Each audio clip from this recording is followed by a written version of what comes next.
अभी हम लोग 3 फेज इंडक्शन मोटर का यहाँ पे अध्ययन कर रहे हैं। इसे 3 फेज इंडक्शन मोटर क्यों कहते हैं? इसमें दो पोल होते हैं, एक एन प्रकार का और एस प्रकार का। तो उसको हम जब सप्लाई देते हैं, 3 फेज सप्लाई देते हैं, तो उसके अंदर एक रोटर होता है और रोटर वहाँ पे फिरने को शुरुआत करता है। अब ये जो मोटर का जो स्ट्रक्चर है, जो इसके पार्ट्स है, वो पार्ट्स का मैं आपको यहाँ पे मालूमात दे रहा हूँ। ये जो मोटर का ऊपर का जो भाग है उसे योक कहते हैं और उस पर ये जो लाइन्स है वो फिन्स है। ये फिन्स का इस्तेमाल अगर मोटर बहुत देर स्टार्ट रहा तो मोटर गर्म होता है। मोटर ज़्यादा गर्म नहीं होना, उसके वजह से यहाँ पे ये फिन्स लगा हुआ है। उसके अंदर जहाँ पे वाइंडिंग बिठाया हुआ है वो उसे स्टेटर कहते हैं। जो भाग में वाइंडिंग बैठा है उसे यहाँ पे स्टेटर कहते हैं। उसके अंदर जो पार्ट बैठता है उसे रोटर कहते हैं। जो यहाँ पे मोटर के अंदर जो फिरता है उसको यहाँ पे रोटर कहते हैं। ये जो रोटर है वो सिलिकॉन स्टील का बना होता है। उसके लिए इसमें जो अगर एडी करंट हो, जो एडी करंट तैयार होता है या जो हीट तैयार होती है वो हीट ज़्यादा तैयार होना नहीं, इसलिए इस रोटर में सिलिकॉन स्टील का इस्तेमाल किया जाता है। उसके बाद में उसमें एक बेरिंग बैठी हुई है। उसके बाद में यहाँ पे आपको एक टर्मिनल बॉक्स है जहाँ पे इसमें जो वाइंडिंग बैठी हुई है, वाइंडिंग के 6 टर्मिनल यहाँ पे निकाले हुए हैं। ये जो कनेक्टर है, एक कनेक्टर के ऊपर एक टर्मिनल बॉक्स होता है, उस पे 6 कनेक्टर होते हैं। उसको जो मोटर का अंदर के जो वायर निकलते 6, वो वायर उस पे जोड़े जाते हैं। ये मोटर किस प्रकार चेक करते हैं वो मैं अभी आपको बता रहा हूँ। ये मोटर सीरीज टेस्ट लैंप के सहायता से मैं चेक कर रहा हूँ। उसके जो 6 टर्मिनल है वो 6 टर्मिनल मैं इस बोर्ड पे चेक कर रहा हूँ।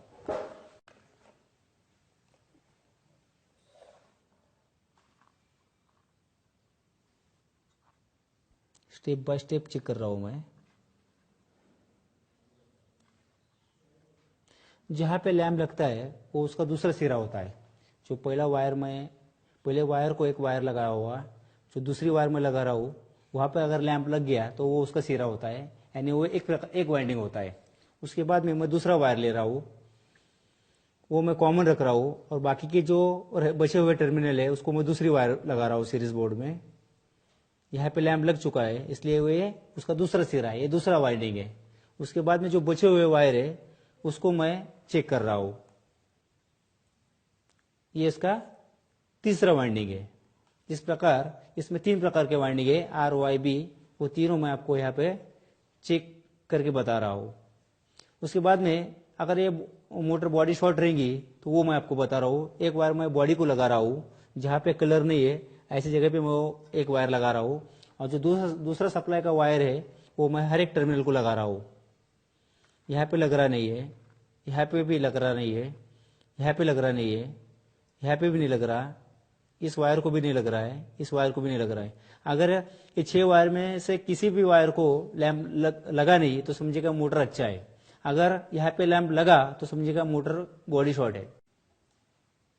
ये जो इंस्ट्रूमेंट आप देख रहे हैं इसे मेगर कहते हैं। ये मेगर में एक ओम मीटर और एक डीसी जनरेटर, ऐसे 2 पार्ट इसमें होते हैं।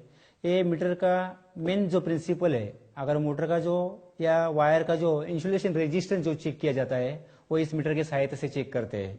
अगर इस मीटर को 160 आरपीएम से जब अपन घुमाएंगे, इसका जो हैंडल होता है वो 160 आरपीएम से घुमाने के बाद इसमें एक 500 वोल्टेज तैयार होता है। वो वोल्टेज हम लोग मोटर को देते हैं और मोटर सही है या गलत है या मोटर में कोई फॉल्ट है वो इस यंत्र के सहायता से हम चेक करते हैं। अभी मैं वो आपको चेक करके बता रहा हूँ।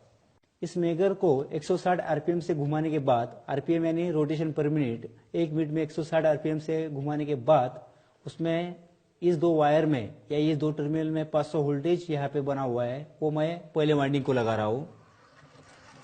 अगर ये रीडिंग अगर 0 पे जाता है, इसका जो काटा है वो 0 पे जाता है, तो मोटर के जो टर्मिनल है वो एक है ऐसा समझा जाता है, यानी एक ही वाइंडिंग के वो दोनों सिरे ऐसा समझा जाता है।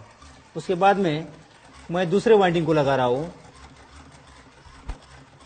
वो भी काटा अगर 0 पे गया तो समझने का ये दूसरे वाइंडिंग के टर्मिनल है। अभी बचे हुए वाइंडिंग को मैं लगा रहा हूँ। इस प्रकार मैंने तीनों वाइंडिंग के सिरे यहाँ पे मेगर के सहायता से ढूंढ के निकाला हूँ और उसका रेजिस्टेंस भी यहाँ पे मैं चेक किया हूँ। अगर 2 प्रकार के वाइंडिंग होंगे, तो उसका रेजिस्टेंस मैं आपको बता रहा हूं। उसका जो रेजिस्टेंस है वो 100 ओम बता रहा है। अभी 160 आरपीएम से हैंडल घुमा रहा है और मैं दो अलग अलग प्रकार के वाइंडिंग को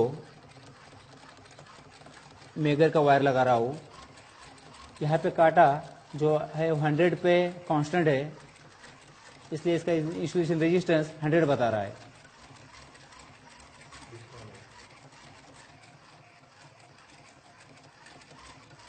दूसरा वायर, पहला वायर निकाल के मैं दूसरे वायर को लगा रहा हूं, वहां पे भी 100 बता रहा है।